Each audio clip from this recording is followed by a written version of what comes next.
¿Lloras otra vez? ¡Qué fastidio! Las palabras de Adrián cortaron más que el frío mármol bajo los pies de Valeria. Él no lo notó, o tal vez no quiso hacerlo. Su vida giraba entre reuniones, firmas de contratos y una perfección de cristal que no dejaba espacio para los sentimientos. Ella, en cambio, sentía cada día más el peso de su soledad. Su vientre crecía con una vida nueva, pero su corazón se encogía un poco más con cada indiferencia. Recordaba los primeros días, cuando él la miraba con orgullo, cuando sus manos temblaban al tocar su anillo de compromiso, cuando prometió que la protegería siempre. Pero el Adrián que tenía ahora frente a ella no era el mismo. El amor se había diluido entre las prisas, los teléfonos que nunca dejaban de sonar y las noches en las que la cama se volvía un desierto. Valeria solía preparar la cena a las 8, aunque sabía que él llegaría pasadas las 11. No porque tuviera esperanzas de cenar juntos, sino porque necesitaba sentir que todavía lo esperaba. Encendía una vela, ponía 2 platos, y mientras el reloj marcaba las horas, hablaba en voz baja con el bebé en su vientre. «Papá solo está ocupado», le decía, tratando de creerlo ella misma. Pero el eco de la casa vacía la contradecía. Había días en que pensaba en marcharse, pero algo dentro de ella seguía esperando un cambio. Tal vez una palabra amable, una caricia, una disculpa. Una noche, sin embargo, la soledad pesó más que el miedo. Preparó su plato favorito, el mismo que solían compartir cuando aún se amaban sin medida. Dejó la mesa servida, con la vajilla más bonita y el mantel blanco que tanto cuidaba. Luego escribió una carta. Le temblaban las manos, pero las palabras salieron firmes, como si su corazón supiera que era el momento de soltarse. Si alguna vez recuerdas lo que juraste, búscanos. No hubo reproches, solo una despedida silenciosa, digna. Guardó la carta en un sobre y la dejó sobre la mesa, junto a un pequeño peluche que había comprado para el bebé. Esa noche llovía. El sonido de las gotas golpeando los cristales fue la única compañía que tuvo mientras cerraba la puerta por última vez.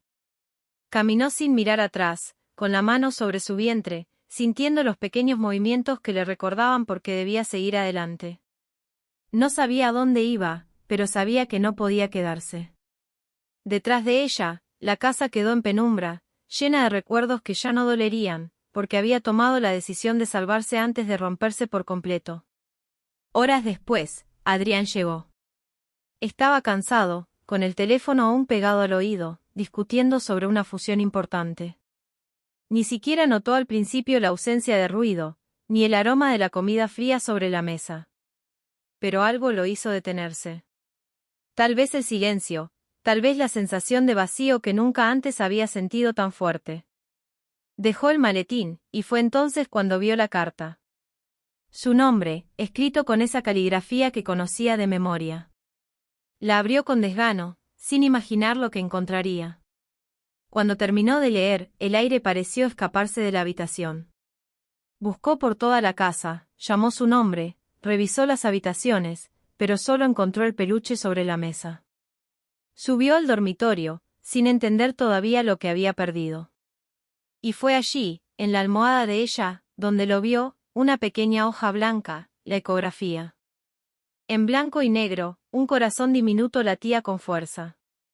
Por primera vez en mucho tiempo, Adrián no supo qué hacer. Las manos le temblaron. El eco de sus propias palabras regresó a su mente como una condena. ¿Lloras otra vez?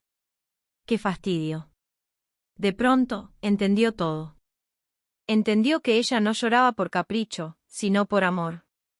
Que había soportado más de lo que merecía. Que mientras él construía su imperio, ella se derrumbaba sola.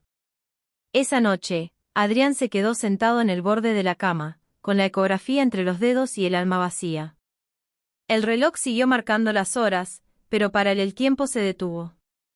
Afuera, la lluvia seguía cayendo, como si el cielo llorara por los dos. Por primera vez, sintió miedo. Miedo de no volver a verla, miedo de no ser digno de ese pequeño corazón que ya latía por él. Y entre lágrimas, supo que lo había perdido todo, no por falta de amor, sino por haberlo dado por sentado. 2 años después, el mundo de Adrián había cambiado por completo. Ya no quedaban los trajes caros ni los aplausos de las juntas directivas.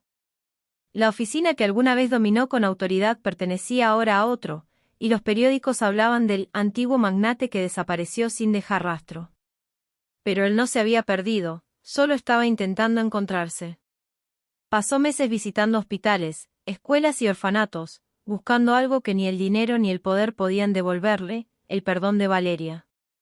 Cada noche recordaba el sonido de la puerta al cerrarse aquella última vez, la carta sobre la mesa, y la ecografía entre sus manos. No había día que no deseara retroceder el tiempo, aunque fuera un solo minuto, para decirle lo que nunca dijo, que la amaba, que la necesitaba, que sin ella nada tenía sentido. Una tarde de invierno, llegó al orfanato donde había escuchado que Valeria ayudaba como voluntaria. Llevaba un sobre en la mano, su último acto como empresario, y el corazón golpeándole el pecho como si temiera no resistir.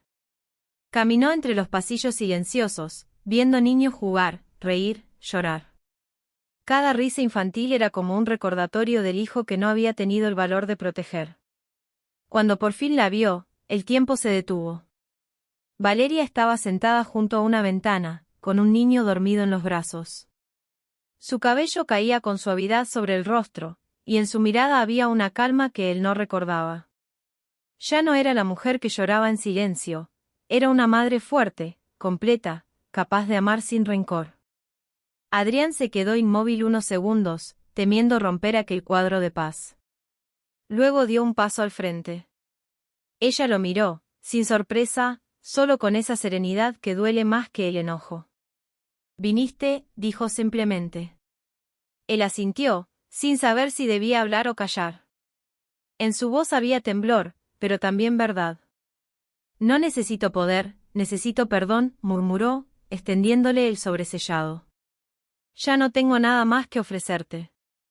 Valeria bajó la mirada hacia el sobre, sin tocarlo. «Ya tienes todo lo que perdiste», respondió con ternura contenida. «Solo que aún no lo ves». Adrián tragó saliva, intentando sostener las lágrimas. El niño se movió entre sus brazos, y ella lo acunó con dulzura. Ese gesto simple rompió las últimas defensas de Adrián. Dio un paso más, hasta quedar frente a ella, y se arrodilló. No le importó el suelo frío ni las miradas curiosas de los niños que jugaban cerca.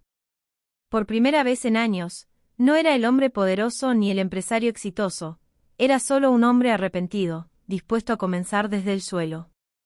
«¿Puedo firmar un nuevo contrato?», preguntó con la voz quebrada, entregándole el sobre. Valeria dudó unos segundos antes de abrirlo.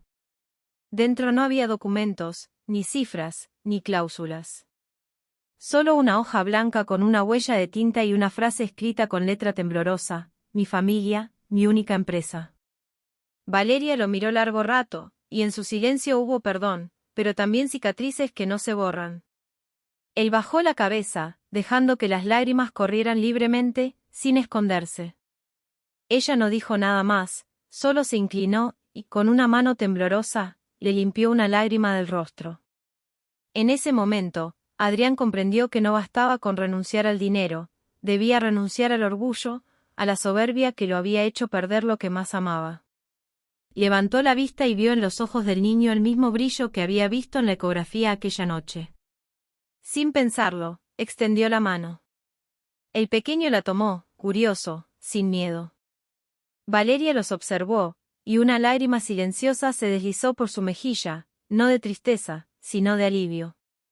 Las lágrimas que antes dolían ahora sanaban.